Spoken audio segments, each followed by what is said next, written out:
De hoy, los antimotines llegaron, estoy de acuerdo que entren a buscar los manifestantes, pero se metieron a mi casa, golpearon a un muchacho de mi casa, encima de mis hijos estaban ahí, rompieron mi puerta. ¿Quién me paga eso a mí? Nadie.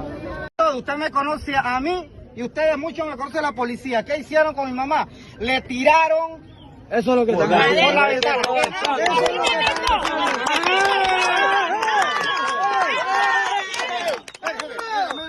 Ahora fue el pueblo.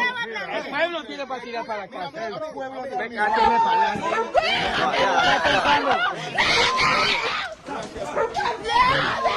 sea usted consciente.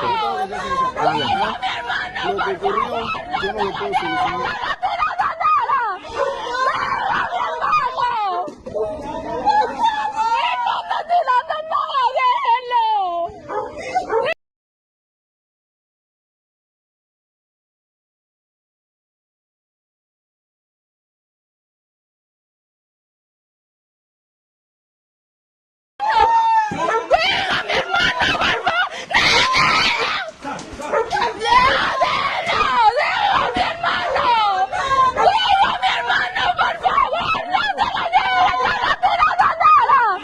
Mi hijo estaba viendo y lo persiguieron hasta la casa, hasta la casa, hasta la cocina, y encima de que lo agarraron, lo golpearon entre tres.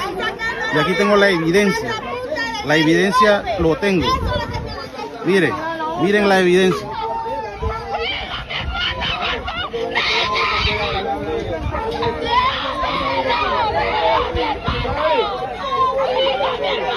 Y del día de hoy, los antimotines llegaron, estoy de acuerdo que entren a buscar los manifestantes, pero se metieron a mi casa, golpearon a un muchacho de mi casa, encima de mis hijos estaban ahí, rompieron mi puerta. ¿Quién me paga eso a mí? Nadie.